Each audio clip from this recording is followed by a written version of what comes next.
Let's give this a crack. Hello, welcome to another video on the channel. In this video, I'm going to be doing it on the whiteboard. So let's see how it goes. So in this video, I'm going to be explaining what the derivative is. So pretty much the derivative is a measure of steepness on a function. So it looks a bit scary. A lot of the time they use dy, dx, but we're going to unpack that and work out exactly what that is in regards to, well, it making sense to the normal person. So before we take a look at what this is, we need to have a good understanding of what steepness is. So steepness is pretty much a measure of how flat something is. So if we take a look at like a hill, we agree that the steepest part on this hill is going to be here. And the least steepest part will be down here and down here. So if we were to place like a ball here, it would be pretty much flat at a particular moment here. So the ball could stay at rest there, depending on how long the flat bit is. Down here, the ball could also stay at rest because there's very little curvature leading it down. But if we were to place the ball like here, it wouldn't stay there because it would roll down due to the steepness. So it's a measure of how flat something is compared to, just measure really of how flat it is. There's no other words really to describe it.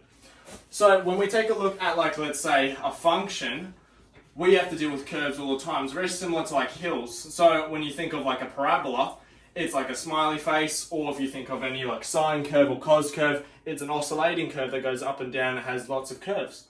But let's just take a look at just a general function. So pretty much we're just going to have an xy axis here. And we're just going to have some function here. So y equals f of x. So the reason I'm calling it y equals f of x is because I'm not specifying any function. I'm specifying any, not any particular function, any function pretty much. So a function is pretty much, you put in one x value, you get out one y value, if it's a two-dimensional function. So for example, a circle would not be one, because if you had a circle here, if I put in an x value, I have two y values that are here and here respectively. So that's how we define a function. So this drawing here can represent pretty much a parabola, a cubic, a sine curve, pretty much anything like that. But it cannot represent any relations like a function, like a circle pretty much. Okay, so we've dealt with steepness before. So another word for steepness is pretty much gradient, and we've dealt with that before with straight lines. So recall a straight line has the general form y equals mx plus c. But what we're going to take a look at is just specifically this m value here. So m, pretty much if you have a straight line, the way we measure its steepness is pretty much its little change in x. So let's say like a little delta x with a delta y. So pretty much how it's going from this point to this point. It's going across here and it's going up by one, or how many times it is. So it's going across, up. So in other words, it's your rise over your run. So m is your rise on run. So what that means is this rise is talking about this increment in y, pretty much this little change in y, how it's going from this y coordinate to this one, and how this run is talking about how I'm going from here to here horizontally. So that's talking about horizontal and that's talking about vertical. So another way that you write it pretty much is pretty much the change in coordinates. So let's say this is the coordinate x1, y1, oh that's very squished. And let's say this here is the coordinate x2 and y2. So that little distance here is going to be the difference between that coordinate and that coordinate. So that will be your y2 minus your y1. Your run is going to be your difference between x1 and x2. So that will be x2 minus x1. Hopefully you can understand where we get that from and what that geometrically means. Before continuing this, I would probably take a look deeper into straight line stuff. Straight lines, if you aren't sure about this, because mostly this video will be focusing on the derivative. So this is kind of like a prerequisite. But yeah, let's get straight back into it. So we're going to have this same idea, but we're going to project it onto here. So what we're trying to find pretty much is, what is the steepness at, let's say, this particular point here on the curve? Now you're probably thinking, what does that mean? How does a function have steepness? Well, when we think about a line has steepness, but it's constant. But when you think about a curve like this steepness here is a lot different to this steepness here. So what we're looking for is pretty much a function that models the steepness of this other particular function. So that's and hence what the derivative is. So the derivative models the steepness of a particular function when you differentiate it. So what we're going to do is pretty much we're going to take our function and we're going to apply the same idea here. So what we're going to do is literally we're going to just take 2 points here. So I'll call this point, let's say x, and I'll call this point x plus h. And this distance here must be h. So I'm going from x to x plus h. So it's not any specific number I've put in. I've just put an x just to be very generic. Because of this function, we can work out its y coordinate. So I can put my x into f of x, and that should give me the y coordinate of f of x. Same here, I can replace x plus h with f of x. So this here should be the coordinate f of x plus h. So this is generically saying, alright, when x equals this, y will be f of that x. Same here, when x is x plus h, it will be f of x plus h. So whatever particular number plus this distance here, that's what that's saying. Okay, and what we're going to do is we're going to pretty much try and make it an approximate gradient. So we know how to work out the gradient of a straight line using this stuff here. Let's apply this stuff to this particular situation here. So let's just draw in, let's try and make a good straight line. Okay, that's terrible, but that's okay.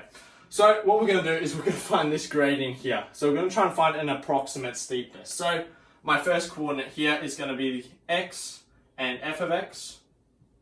So I'll label that x1, y1.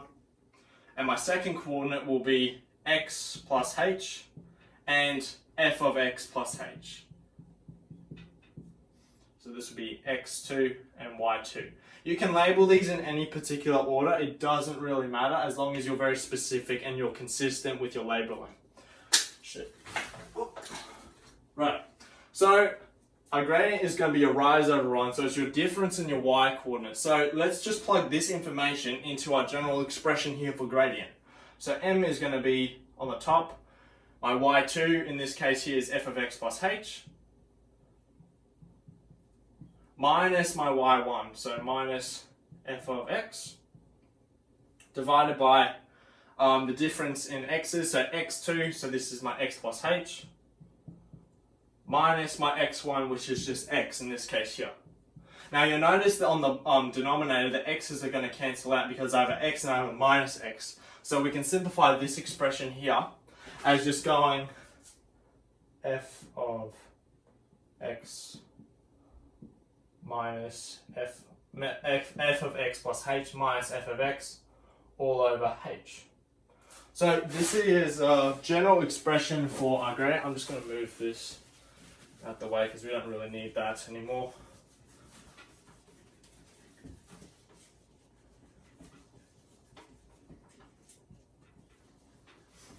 So this is a general expression for approximating the gradient of this interval here. Now, we want that instantaneous gradient. We don't want this approximation. So what we're going to do is we're going to try and bring this point here on top of this point here.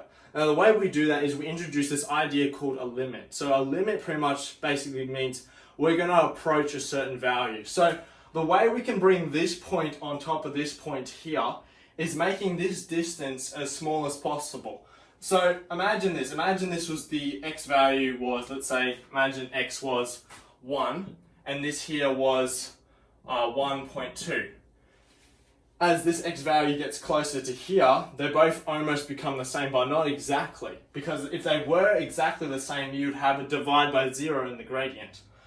But if we can get these values as close as possible, so let's example this is 1 and then make that distance as short as possible, this might be 1.0003 or something. They're not the same, but they're very close and they have a good approximation for our gradient then. Rather than picking 2 points really far apart, let's bring those points very close together and we can basically get an instantaneous gradient.